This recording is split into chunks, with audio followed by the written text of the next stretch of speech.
মাথার মধ্যে যে ব্রেনটা আছে এইটার ওজন প্রায় 1.5 কেজি। কত? 1.5 কেজি ধরবো। আচ্ছা, 1.5 কেজি ওজনের একটা ব্রেইন এই খুলির মধ্যে আছে, টের কি পাওয়া যায়? আপনি হাতের মধ্যে 1.5 কেজি নেন তো, কেমন শক্ত লাগে না? ওজন লাগে না? মাথার মধ্যে যে 1.5 কেজি ওজনের ব্রেনটা আছে, এই যে সহজে সালাম ফিরাচ্ছি, এদিকে ওদিক যাচ্ছি, সামনে পিছনে ইয়া করতেছি, ওই রকম কি 1.5 কেজি ওজন মনে হয়? আল্লাহ একটা অসাধারণ মেকানিজম করছে। সেটা কি? মাথার খুলির মধ্যে এক রকমের পানি রাখছে। পানি রাখার কারণে আমরা যখন নদীতে সাঁতার কাটি তখন আমাদের শরীরটা হালকা হয়ে যায়। এটা আর্কিমিডিস বলে একজন বিজ্ঞানী আবিষ্কার করছে। এবং আমাদের ব্রেনটা আমাদের এই খুলির মধ্যে ওইরকম সাঁতার কাটতেছে, এবং সাঁতার কাটার কারণে যেই ব্রেইনের ওজন প্রায় 1,500 গ্রাম, সেটা কমে মাত্র 50 গ্রাম হয়েছে। কত গ্রাম? 50 গ্রাম। এটা কিন্তু একটা প্রশ্ন ধরবো। তাহলে 1,500 গ্রামের ব্রেইন পানির মধ্যে সাঁতার কাটার কারণে কয় গ্রাম হয়েছে? Very fine. কত গ্রাম? 50 গ্রাম। তার মানে আপনি যে মাথাটা এরকম করতেছেন, কত গ্রাম করতেছেন? 50 গ্রাম।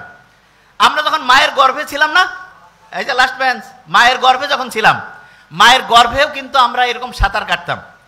এবং আল্লাহ এত সায়েন্টিফিক, মায়ের গর্ভে যখন আমরা ছিলাম মাকে লাথি মারতাম, গুতা মারতাম, কিন্তু মা যে কষ্ট করতো, এই জন্য মায়ের আলাদা একটা মর্যাদা আল্লাহ দিয়েছেন। এবং মুহাম্মদ সাল্লাল্লাহু আলাইহি ওয়াসাল্লাম তো আমরা এটা জানি যে সম্মান করব কার? মায়ের, তারপরে কার? মায়ের, তারপরে কার? মায়ের, তারপরে কার? বাবার। তার মানেটা কি? তার মানে যে যত বেশি পরিশ্রম করবে, যে যত বেশি কষ্ট করবে, তার মর্যাদা আল্লাহ তত বাড়ায় দিবে। আমরা যারা মুসলমান সমাজের আছি, আমাদের সবচেয়ে শ্রেষ্ঠ একটা বৈশিষ্ট্য হইতে হবে চেষ্টা করা, পরিশ্রম করা। 1 নাম্বার বৈশিষ্ট্য কি হবে? চেষ্টা করা, পরিশ্রম করা। পরিশ্রম আর চেষ্টা করার যে স্টাইলটা, সেটা আল্লাহ আমাদের গোটাল ডেইলি রুটিনের মধ্যে অলরেডি দিয়ে দিয়েছেন। কিরকম? মুসলমান যারা 5 ওয়াক্ত নামাজ পড়ে না, 5 ওয়াক্ত ফজর যখন আমি নামাজ পড়ি, নামাজ পড়ার পরে আমরা অনেকে মূর্খ, তো নামাজ পড়ার পরে ইচ্ছা মতো ঘুমাই গেলাম, তাহলে লাভটা কি হইলো? আল্লাহ নামাজ পড়ার পরে আমাদেরকে পরিশ্রমে যাওয়ার জন্য সবচাইতে বেশি হচ্ছে উদ্বুদ্ধ করছে। নামাজ শেষ করো, তারপরে তোমার জীবিকা অন্বেষণে বের হয়ে যাও। জীবিকা অন্বেষণ মানেটা কি? স্টুডেন্ট যারা, সে কি টাকা ইনকাম করবে? নো, তার প্রধান কাজ কি? পড়াশোনা করা। তাইলে আমি ফজরের নামাজ যখন পড়লাম, তারপরে আমার প্রথম কাজ কি হবে? পড়াশোনা করা। কি করা? পড়াশোনা। পড়াশোনার ক্ষেত্রে সবচেয়ে ভালো বুদ্ধি যেটা, সেটা হচ্ছে আগে কোরআন পড়ে নিব। আবু হুরায়রা রাদিয়াল্লাহু তাআলা আনহুর যে খেয়াল থাকতো না, তখন মুহাম্মদ সাল্লাল্লাহু আলাইহি ওয়াসাল্লামকে এসে বললো যে আমার তো খেয়াল থাকে না। মুহাম্মদ সাল্লাল্লাহু আলাইহি ওয়াসাল্লাম কি করলেন? তার শরীর থেকে চাদরটা খুলে নিলেন, বললো যে এটা মাটিতে বেছাও। এরপর মুহাম্মদ সাল্লাল্লাহু আলাইহি ওয়াসাল্লাম একটু সেখানে দোয়া পড়ে একটা ফু দিলেন, বা ওনার হচ্ছে লালার থেকে কিছু জিনিস দিলেন। এরপরে ওই চাদরটা গুটায় বললেন শরীরে রাখো। এরপরে ওই আবু হুরায়রা কি বলল? যা আমি পড়ি তাই আমার খেয়াল থাকে। ঠিক না?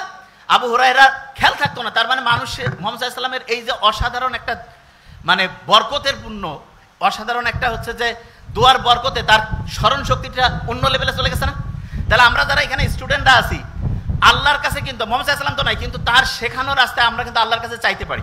প্রথম যে কাজটা করবো সেটা হচ্ছে কোরআন পড়া। প্রথম কাজটা কি? আচ্ছা, এবার আমি বলি আগে। ব্রেইনে যে পানিটা আছে, এটার কারণে ব্রেইনের ওজনটা কত গ্রাম হয়? 50 গ্রাম। আচ্ছা, এবার শুনি।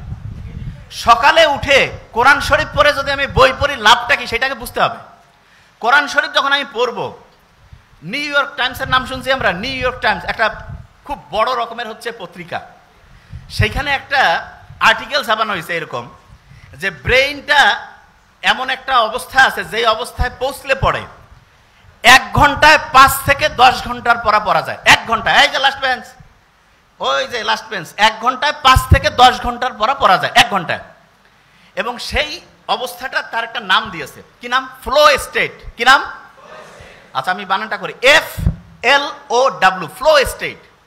তা ওরা ফ্লো স্টেট তৈরির জন্য 5টা উপাদানের নাম বলছে। কয়টা উপাদান?